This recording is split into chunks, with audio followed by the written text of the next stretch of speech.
சிவகார்த்திகேயனுக்கு அந்த பராசக்தி படத்துக்கு 75 கோடி சம்பளம் பேசப்பட்டு அவரு அதை எனக்கு சம்பளமா வேண்டாம். அதே போல தனுஷுக்கும் ஒரு 20-35 கோடி கொடுத்துருக்காங்க. இன்னும் சொல்ல போனா பச்சையா சொல்றாங்க, இந்த நடிகைகள் எல்லாம் சப்ளை பண்ற வேலை. சிவகார்த்திகேயன், தனுஷ், சிம்பு, டிராகன் படத்தோட ஹீரோயின், இதை தவிர்த்து ரத்தீஷ் நடத்தக்கூடிய பார்ட்டியில விக்னேஷ் சிவனா இருக்கட்டும், அந்த டிராகன் படத்தோடைய ஹீரோயினா இருக்கட்டும், அப்புறம் அஞ்சு குறை, இது மாதிரி பல நடிகர்கள் அந்த அந்த பார்ட்டியில கலந்துக்கிறாங்க. ஸோ அங்கேயுமே 35 லட்சத்துக்கு கிஃப்ட் தராங்க சார். அதான் எல்லாருமே தான் 35 லட்சத்துக்கு கிஃப்ட் தராங்க. ஸோ இது மாதிரியான ஒரு விஷயங்கள் நடந்துகிட்டு இருக்குல்ல சார். இந்த ரைடு அப்படியே டோட்டலா இங்க கன்வெர்ட் ஆகுது. இது நீங்க எப்படி பாக்குறீங்க? இவ்வளோ huge amount of black money வந்ததுன்னா அதை ஒயிட் ஆக்கிறதுக்கு 2 துறை தான் இருக்குது. ஈஸியா கஷ்டப்பட்டு பண்ணலாம். ஈஸியா பண்ணோம்னா, எளிதாக வெள்ளையாக்கணும்னா, அதான் ஒன்று சினிமா துறை, இன்னொன்று ரியல் எஸ்டேட். இப்போ 2லயும் திமுகவுக்கு ஆளுங்க இருக்காங்க. ரியல் எஸ்டேட் மாப்பிள்ள பார்த்துக்கிறாரு, சினிமாவை மகன் பார்த்துக்கிறாரு. இதெல்லாம் நம்ம இது கைப்புண்ணுக்கு கண்ணாடி தேவையானு இதெல்லாம் நம்ம எக்ஸ்பிளைன் பண்ண தமிழ்நாட்டு மக்களுக்கு தெரியும். தமிழ்நாட்டில் இருக்கக்கூடிய ஆயிரக்கணக்கான தியேட்டர்களை யார் விரல் நுனியில கண்ட்ரோல்ல தம்புல வச்சிட்டு இருக்கிறது, எந்த நிறுவனம் எந்த படம் எப்ப வரணும், ரிலீஸ் ஆகணுமா ஆகக்கூடாதா என்பதையெல்லாம் இன்னைக்கு தீர்மானிக்கிறது யாருன்றது எல்லாருக்கும் தெரியும். அதனால இந்த 2 துறையில இந்த பணங்களை பாய்ச்சுவார்கள் என்பது எதிர்பார்த்ததுதான். இதான். அப்ப இன்னைக்கு வரக்கூடிய தகவல்கள் ரொம்ப ஆபாசமா இருக்கு. அவங்களுடைய டைரியில அந்த என்ட்ரிஸ்ல புடிச்சதுல பல தகவல்கள் இப்ப வெளியே உலாவிட்டு இருக்கு. அதாவது சிவகார்த்திகேயனுக்கு அந்த பராசக்தி படத்துக்கு 75 கோடி சம்பளம் பேசப்பட்டு அவரு அதை எனக்கு சம்பளமா வேண்டாம், ஈசிஆர்ல என் பழைய வீடு அதை கட்டி இடிச்சிட்டு இந்த அளவுக்கு பெருசா கட்டி கொடுத்துருங்கன்னு சொல்லி அவரு அப்படி கைண்டா போட்டாராம். அதே போல தனுஷுக்கும் ஒரு 20-35 கோடி கொடுத்துருக்காங்க அந்த இட்லி கடையை டைரக்ட் பண்றதுக்காக. அதே போல நம்ம சிம்புக்கும் ஒரு 25 கோடி கொடுத்துருக்காங்க. அது அட்வான்ஸா ஃபுல் அமௌண்டா தெரியும். அப்போ பணப்பரிமாற்றங்கள் நடந்திருக்குது. இந்த ஆகாசுக்கு இந்த பணம் எங்கப்பா? இடி உடைய மெயின் ஜாபே என்னன்னா இந்த பணம் பரிமாற்றம், அதாவது கருப்பை வெள்ளையாக்குற தப்ப கண்டுபிடிக்கிறதுக்காக தான் இந்த அமைப்பு உருவாக்கப்பட்டது. அது உருவாக்கப்பட்ட நோக்கம் நல்லது. மன்மோகன் சிங் காலத்துலதான் இது உருவாக்கப்பட்டது. அது நோக்கம். அதாவது எப்பவுமே எதை பண்ணாலுங்க அதை நடத்துறவன் நல்லவனா இருக்கணும்ல. கண்டிப்பா. காங்கிரஸ் ஆட்சியில நான் மொத்தமா 100% நல்லா இருந்து சொல்ல மாட்டேன், ஒரு 90% நியாயமா நேர்மையா நடந்துகிட்டாங்க. ஆனா இந்த ஆட்சியில 10% தான் நியாயமா நேர்மையா நடக்கிறாங்க, 90% அரசியல். அந்த 10% நேர்மையா நடக்கிற ஒரு கேஸ் தான் இந்த டாஸ்மாக் கேஸ். அதனால சினிமா துறையில நீங்க சொன்னீங்க இல்லையா, இந்த விக்ரம் ஜூஜு, ஆமா, அவங்க எல்லாம் ஒரு 10 வருஷம் 5 வருஷத்துக்கு முன்னால நோபடியா இருந்தவங்க. இண்டஸ்ட்ரியிலேயே இன்வெஸ்ட் பண்ணி தொழில் செய்து எதுவும் லாபம்லாம் இல்லை. ஆனா because they are close proximity with Ratheesh, அவரு கூட இருந்ததால, இன்னும் சொல்ல போனா பச்சையா சொல்றாங்க, இந்த நடிகைகள் எல்லாம் சப்ளை பண்ற வேலை, இது மாதிரி போதை பொருள்லாம் கொண்டு அவரு அப்படி வேலை செய்யற ஒரு ஈனத்தொழில் தான் அது இல்லையா? இப்படிப்பட்ட ஈனத்தொழிலை செய்யறவரு ஒரு 15-20 வாட்சிங்க 1 2 கோடி 3 கோடி வச்சு 20 கோடி 12 கோடியா சார்? ஏங்க 12 கோடியா சார்? முதலமைச்சர் கட்டிருக்கிற வாட்சே 45 லட்சம் தாங்க சொல்றாங்க. 7.5 கோடி மக்களை 12 கோடியில பல வாட்சிகள் வச்சிருக்க, அதுவும் டைமண்ட் இல்ல மாப்பிள்ளை கூட இது மாதிரி நிறைய வாட்ச் எல்லாம் வச்சுட்டு இருக்காங்க. ஏன் அண்ணாமலை வச்சு இல்லையா, யாரோ நண்பர்கள் கொடுத்தாங்கன்னு சொல்லிட்டு இல்லையா? அதனால பணம் பொழுத்து போச்சுன்னா அளவுக்கு அதிகமா பணம் வந்தா என்னங்க பண்ண போறாங்க? இது மாதிரி கேளிக்கை ஆடம்பரம், அதாவது வாரத்துக்கு 2 பார்ட்டி நடக்குமா அந்த அபார்ட்மெண்ட்ல. ஆமா, அபார்ட்மெண்ட்ல எம்ஆர்சி நகர்ல. இப்ப இதெல்லாம் போலீஸுக்கு தெரியாதா? இதெல்லாம் உளவுத்துறைக்கு தெரியாது, எல்லாம் தெரியும். ஆனா மேல இருக்கிறவங்க போதை வருது, இந்த பக்கம் போதை அற்ற பாதை போதைக்கு முடிவு கட்டுவோன்னு இவர் சொல்லிட்டு இருப்பாரு. அவங்க ஆளுங்க பூரா போதை மருந்துங்களை எடுத்து, அதுவும் உள்ளூர் போதாதுன்னு வெளிநாட்டுல இருந்தெல்லாம் வர வைப்பாங்களாம். அப்ப இது வந்து ராஜா மாதிரி வாழ்ந்திருக்காங்க. ஏழை எளிய மக்களின் பணத்தை கொள்ள அடிச்சு இந்த விக்ரம் ஜூஜு, ரத்தீஷ், ஆகாஷ் பாஸ்கரன், அப்புறம் இன்னும் பெயர் சொல்லப்படாத இவங்களே எடுபடிகளே 85 லட்சம் ரூபாய்க்கு விஸ்கி கொடுக்குறாங்கன்னா, அப்புறம் இவங்களெல்லாம் இந்த வேலைக்கு விட்டுருக்கார இளவரசர், அவர் எப்படி வாழ்ந்துட்டு இருப்பாரு கொஞ்சம் யோசிச்சு பாருங்க. அதனால இது வந்து மிக மிக கீழ்த்தரமான கேவலமான ஒரு பிக்சரை தான் தமிழ்நாட்டு அரசியல்ல பணம் இருந்தா பணத்துக்காக எதை ஒன்னாலும் செய்யலாம் அப்படின்றது இன்னைக்கு அம்பலமாயிருக்கு. இது வந்து கோர்ட்ல நிக்குதா நிக்கலையா? இப்ப நான் கேட்கிறேன், கொடநாடு கொள்ளை வழக்குல எடப்பாடி வந்து சம்பந்தப்பட்டுக்கிறார்னு திமுக ஆட்கள் எல்லாம் பேசுறாங்கல்ல, இவங்க என்ன அதெல்லாம் நிரூபணம் ஆயிடுச்சா? அதெல்லாம் வந்து குற்றச்சாட்டுகள்லாம் வந்து கோர்ட்ல வந்து சொல்லி ஏதாவது தண்டனை கொடுத்துட்டாங்களா? அப்போ அதாவது இவங்க யார ஒன்னாலும் சகட்டு மேனிக்கு குறை சொல்லலாம், குற்றம் சொல்லலாம், ஊழல்லாம், அடிமைன்லாம். ஆனா இவங்க போய் நான் ஒரே ஒரு கேள்வி கேட்கறேங்க. 3 வருஷமா வந்து நம்ம சிஎம் வந்து நிதி ஆயோக் கூட்டங்கள்ல கலந்துக்கிறதே இல்லை. அதுக்கு என்ன காரணம் சொன்னாரு? அவர் சொன்னது ஆஸ் எ ப்ரொட்டஸ்ட், அது ஒண்ணும் தப்பு கிடையாது. தமிழ்நாட்டுக்கு நிதி ஒதுக்கீடுலையும் நிதி பங்கீடுலையும் ரொம்ப பாரபட்சம் காட்டுறாங்க ஒன்றிய அரசு. அது உண்மையான உண்மை. அது இன்னும் தொடருது. இப்ப கோர்ட்ல கேஸ் போட்டிருக்காங்க. என்ன அந்த கல்வி திட்டத்துல வந்து கொடுக்க வேண்டிய 2000 கோடியை கொடுக்காம இருக்காங்கன்னு இப்ப கூட சுப்ரீம் கோர்ட்ல தான் கேஸ் போட்டிருக்காங்க ஸ்டேட் கவர்மெண்ட். சோ அந்த கண்டிஷன்ஸ் தொடருது. நிதியில வந்து பாரபட்சம் காட்டுறாங்க, ஒரு முறையாக கொடுக்க மாட்டேன்றாங்க. பிஜேபி ரூல்டு ஸ்டேட்ஸுக்கு வாரி வாரி வழங்குறாங்க, நான் பிஜேபி பார்ட்டிஸ்க்கு வந்து கிள்ளி கொடுக்குறாங்க. இதெல்லாம் கரெக்ட் அவர் சொன்னது. அதுக்காக நான் போய் பிரயோஜனம் இல்லை, வேஸ்ட், டீ பிஸ்கெட் தான் சாப்பிட்டு வரணும் அப்படின்ற மாதிரி அவர் அதை நான் போக மாட்டேன்னு பகிரங்கமா அறிவிச்சு புறக்கணிச்சார். நானும் அதை வரவேற்றேன். கரெக்ட் தான். 3 வருஷமா 3 கூட்டம் கலந்துக்கவே இல்லைங்க. இன்னைக்கு அதே சிச்சுவேஷன் தான் இருக்கு. அப்புறம் திடீர்னு இன்னைக்கு தமிழ்நாட்டின் நிதி உரிமை கேட்க போறேன் அப்படின்னு கிளம்புறாரு. இது எடப்பாடி அமித்ஷாவை பார்க்க போனதுக்கு மாதிரிதானே. ஏன்னா இப்ப அவரு டெல்லி போறாரு, இங்க வந்து ஸ்டே கொடுத்துட்டாங்க. இல்ல டெல்லியில இருக்கிற கட்டப்பட்ட அதிமுக தலைமையகத்தை பார்வையிட போறேன்னு அவரு 5-6 கார் மாதிரி அமித்ஷாவை பார்த்துட்டு வந்தாரு. இவரு பிகாஸ் இஸ் சீஃப் மினிஸ்டரு, டக்குன்னு வந்து நான் இது டெல்லிக்கு போறேன் கேட்டா நிதி ஏன்பா இவ்வளவு நாளா போல? அப்ப சொன்ன காரணம் எல்லாம் இப்ப இல்லாம ஆயிப்போச்சா? அதேதான். இல்ல அப்ப இடி ரைடு நடக்கல, இப்ப இடி ரைடு வந்து நடக்க ஆரம்பிச்சிருச்சு. பாருங்க, திமுக அதிமுக இரண்டுமே ஒரே குட்டையில் உரிய மட்டைகள். ஆட்சியில இருந்தா எப்படியெல்லாம் மோசமா நடந்துக்குவாங்கன்றதுக்கு பாஜகவும் திமுகவும் ஒரே மாதிரியான ஒரே இனத்து பறவைகள். அவங்க இடியை மிஸ்யூஸ் பண்ணா நீ சிபிசிஐடியை மிஸ்யூஸ் பண்ணுவ. இந்த பக்கம் ரெய்டு நடந்துட்டு இருக்குது, டாஸ்மாக்ல விசாரணை நடக்குது. இந்த பக்கம் சிபிசிஐ சேவூர் ராமச்சந்திரன் தமிழ்நாடு முன்னாள் அதிமுக அமைச்சர் வீட்டுல ரெய்டு பண்றீங்க. புரியுதுங்களா? நீங்க என்ன ரொம்ப, அதுவும் 4 வருஷம் கழிச்சு 5வது வருஷத்துலதான் 2021 ஆட்சியில இருந்தவனுக்கு இன்னைக்கு வருது. அதனால both are in the same இதுதான், போட் தான், செயிலிங் இந்த சேம் போட் தான். அது அதிமுகவா இருந்தாலும் சரி, பாஜகவா இருந்தாலும் சரி, திமுகவா இருந்தாலும் சரி, ஆல் ஆர் சேம் செயிலிங்.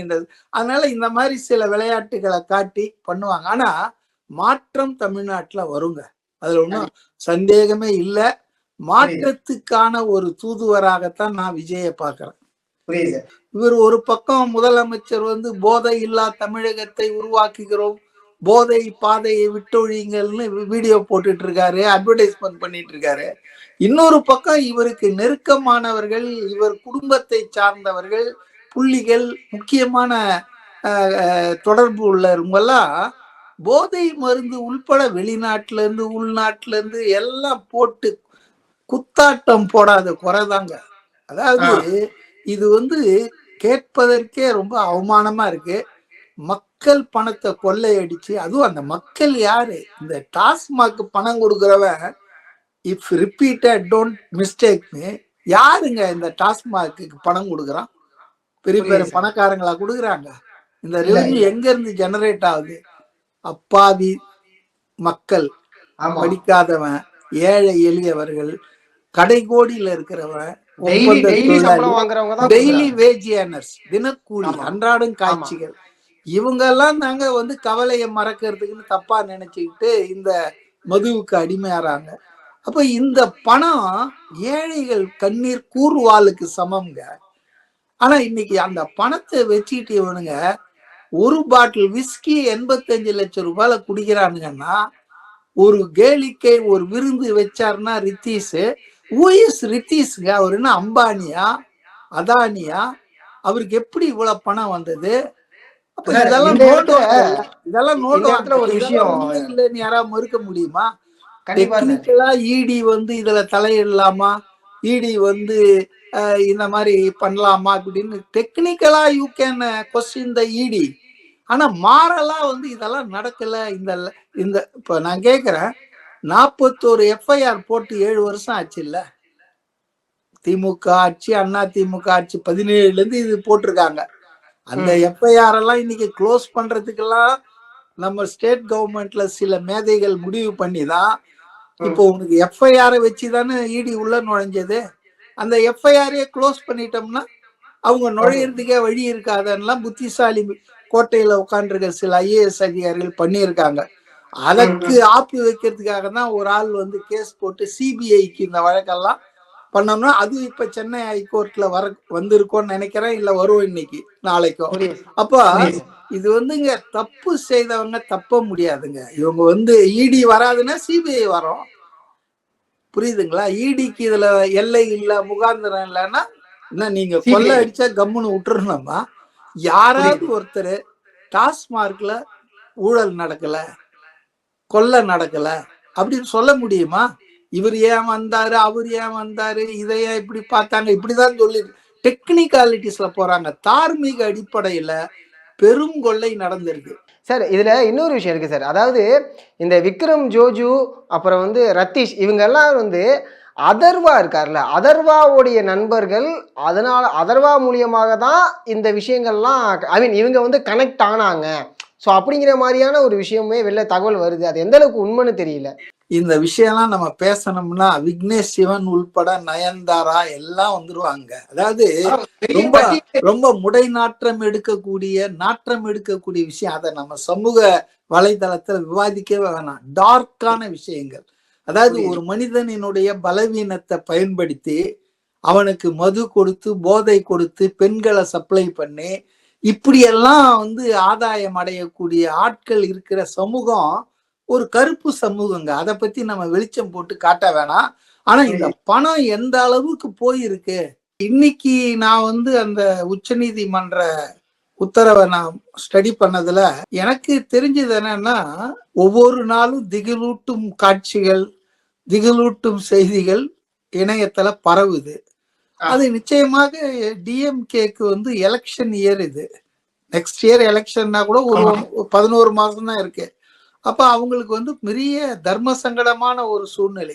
இந்த செய்திகள் வர வர திமுகவுக்கு 200க்கு மேல் 234, 2026, 2031 போய் 2026ல மெஜாரிட்டி கிடைக்குமா, நம்ம ஆட்சி நடக்குமா அப்படின்ற அச்சம் பீதி வந்துச்சு. இந்த வழக்க இப்ப வந்து இந்த சோதனையெல்லாம் நடக்கிறது நிறுத்தணும் அப்படின்னு சொல்லிய வழக்க உச்ச நீதிமன்றத்துல கொண்டு போனாங்க. உச்ச நீதிமன்றத்துல அது நார்மல் வழக்கா இல்ல, விரைவு வழக்காக வேண்டுகோள் விடுத்தாங்க. அதை உச்ச நீதிமன்றம் ஏற்றது. அப்புறம் வந்து இன்றைக்கு அது விசாரணைக்கும் வந்தது. விசாரணையின் போது பாத்தீங்கன்னா, தமிழ்நாடு அரசின் சார்பாக மிக மூத்த வழக்கறிஞர் கபில் சிப்பல், அவங்கெல்லாம் வந்து ஒரு சிட்டிங்க்கு 50 லட்சம் 60 லட்சம் வாங்குற வக்கீலுங்க. இதெல்லாம் அரசாங்க பணம்னா மக்கள் வரி பணம் தான் இதெல்லாம். புரியுதுங்களா? அதை நம்ம புரிஞ்சுக்கணும். ஒரு ஓரமா இதெல்லாம் வந்து மக்கள் வரி பணம் எந்த அளவுக்கு வீணாகுதுன்ட்டு. இப்ப கபில் சிப்பல் வந்து தமிழ்நாடு அரசின் சார்பாகவும், ஏன்னா தமிழ்நாடு அரசும் அந்த பெட்டிஷன்ல இருக்கு, டாஸ்மாக் நிறுவனத்தின் சார்பாக அவர் ஒரு மிகப்பெரிய மூத்த வழக்கறிஞர் முகில் ரஸ்தோகின்னு. இப்ப இப்ப அவரும் 50-60 லட்சம் ரூபாய், அப்ப 1 கோடி ரூபாய் இன்னைக்கு வக்கீலுக்கு செலவு பண்ணியிருப்பாங்க. இந்த வழக்குல எதிர் மனுதாரரான நம்ம இடி கிட்ட இன்னும் கருத்தே கேட்கல. அரசாங்கம் 2 பேர் இதுல மனுதாரர் யாருன்னா தமிழ்நாடு அரசு, இது நம்ம டாஸ்மாக் நிறுவனம். இந்த 2 பேர் வக்கீலும் பிரபல வக்கீல், அவங்க 2 பேர் வாதத்தையும் கேட்டாங்க. ஏன்னா அவங்க தானே பெட்டிஷன் போட்டிருக்காங்க, முதல்ல அவங்க வாதத்தை கேட்பாங்க. ஆனால் இந்த எதிர்த்தரப்பு இருக்கு இல்லையா, நம்ம என்போர்ஸ்மெண்ட் டைரக்டரேட், அதனுடைய வாதத்தை இன்னும் கேட்கவே இல்லை நீதிபதிகள். அதை கேட்காமலே இதை கேட்ட உடனே ஒரு இன்ட்ரீம் ஸ்டாப் அப்படின்னு ஒரு ஆர்டர் கொடுத்துருக்காங்க. அப்ப சில கருத்துக்கள், ஒப்பீனியன் சொல்லுவாங்க. Opinion is not part of the judgement. எப்பவுமே ஜட்ஜிகள் வந்து அந்த ஓப்பன் கோர்ட்ல சில ஒப்பீனியன்லாம் சொல்லுவாங்க. இப்ப தமிழ்நாடு அரசை பத்தி கூட நிறைய ஒப்பீனியன்லாம் சொல்லி, ஆனா it will not come under the judgement purview. சட்ட, அதாவது நீதி தீர்ப்பு வருது இல்லையா, அதுல இதெல்லாம் வராது. டிஸ்கஷன்ல ஏதாவது சொல்லுவாங்க. இப்ப அதையெல்லாம் புடிச்சுக்கிட்டு இன்னைக்கு ஊடகங்கள் இப்படி சொன்னாங்க, அப்படி கேஸுக்கு அதுக்கும் சம்மந்தம் இல்லை. அவங்க என்ன செய்திருக்காங்கன்னா, இந்த மனுதாரர்களுடைய அந்த வாதத்தை கேட்டு, சரி இடைக்கால உத்தரவு போடுற, கோர்ட் எல்லாம் விடுமுறை, கோடைக்கால விடுமுறையில இருக்கிறதால அது திரும்பி வந்த உடனே இதை விசாரிப்போம். விசாரிக்கும் போது இந்த அமலாக்கத்துறை தன் விளக்கத்தை சொல்லணும், அதுக்கு சொல்லுவாங்க. இப்ப அதையும் கேட்ட பிறகுதான் இது நிலைக்குமா நிக்குமா இந்த இன்டரிம் ஸ்டே. ஏன்னா உங்களுக்கு நல்லா ஞாபகப்படுத்தி பாருங்க, ஒரு 3 மாசத்துக்கு முன்னால முதல் சோதனை நடந்தப்போ இப்படிதான் ஓடினாங்க. தமிழ்நாடு அரசு பதட்டப்பட்டு போய், மடியில கனம் இல்லைன்னா ஏம்பா இப்படி விழுந்து அடிச்சுட்டு ஓடுறீங்க. தமிழ்நாடு அரசோ டெக்னிக்கல் பாயிண்ட்ல போறாங்க. எந்த எஃப்ஐஆர் எப்படி இது வரலாமா, அதாவது மாரலா இவங்களுக்கு வந்து எந்த விதமான இதுவும் கிடையாது, ரைட்ஸும் கிடையாது. ஊழல் நடக்கலன்னு சொல்ல, ஈவன் இந்த சுப்ரீம் கோர்ட் ஜட்ஜஸ் அப்சர்வேஷன்ல கூட என்ன சொல்றாங்கன்னா, we will not entertain, நீங்க போய் மெட்ராஸ் ஹைகோர்ட்லயே பாருங்க. நாங்க அவங்க எந்த அளவுக்கு வேண்டுகோள் விடுத்தாங்கன்னா, இதை வேற மாநில கோர்ட்டுக்கு டிரான்ஸ்பர் பண்ணுங்கலாம் சொன்னாங்க. அப்போ ஒட்டுமொத்த சென்னை உயர் நீதிமன்றத்து மேலே எங்களுக்கு நம்பிக்கை இல்லைன்ற மாதிரி தமிழ்நாடு அரசு சொல்லுச்சு. நல்ல வேலையா அதுக்கப்புறம் அவங்களுக்கு யாரும் புத்தி சொன்னாங்க போல இருக்கு, அதெல்லாம் வாபஸ் வாங்கிட்டாங்க, வித்ட்ரா பண்ணிட்டாங்க. சுப்ரீம் கோர்ட்ல கொடுத்த அந்த பெடிஷன்லாம் தள்ளுபடி ஆக போகுது அப்படின்றதால வாபஸ் வாங்கிட்டு வந்து திருப்பி ஹைகோர்ட்லயே நின்னாங்க. ஹைகோர்ட்ல அவங்க சொன்னாங்க, இதெல்லாம் நீங்க பண்ணதெல்லாம் சரி கிடையாது, நீங்க வந்து எங்களுக்கு தெரிவிக்காம சுப்ரீம் கோர்ட்டுக்கு போனதே தப்பு, இது வந்து சரியில்லைன்ட்டு கடைசியா தீர்ப்பு என்ன கொடுத்தாங்கன்னா, ஏற்கனவே கொடுத்த அந்த இன்டரிம் அந்த ஸ்டேவை ரத்து பண்ணிட்டு, இதுல எந்த முறைகேடு இல்லை, எந்த சட்ட விதிமீறலும் இல்லை, it is not illegal, ED can undertake its rights and enquiry further இந்த டாஸ்மாக் ஸ்கேம் சொல்லி கொடுத்துட்டாங்க. அதே நேரத்துல நான் என்ன ஒண்ணு உங்களுக்கு சுட்டி காட்ட விரும்புறேன்னா, நம்ம வாசகர்களுக்கு, இன்னைக்கு வந்து பாஜக வந்து எப்படி சிபிஐ இடிய மிஸ்யூஸ் பண்றாங்களோ, அதே மாதிரிதான் இங்க இருக்க டிஎம்கே கவர்மெண்ட்டும் அதன் கையில இருக்க போலீஸ் டிபார்ட்மெண்ட்டையும், அதன் கையில இருக்க சிபிசிஐடியும், அதன் கையில இருக்கக்கூடிய டைரக்டரேட் விஜிலன்ஸ் ஆன்டி கரப்ஷன் டிவிஎஸ்சியையும் மிஸ்யூஸ் பண்ணுது. 2 பேரும் ஒன்றும் சலைத்தவர்கள் அல்ல. ஆனா இவங்களுக்கு வந்த தக்காளி அடுத்தவனுக்கு வந்த இதுன்ற மாதிரி திமுகவுக்கு எந்த மாரல் அத்தாரிட்டி இல்லைங்க. They are also misusing to harass their political rivals. இல்லைன்னு சொல்ல முடியுமா? பிஜேபி என்ன சென்ட்ரல் கவர்மெண்ட்ல பண்றாங்களோ அதே தான் வந்து இவங்க பண்ணிட்டு இருக்காங்க.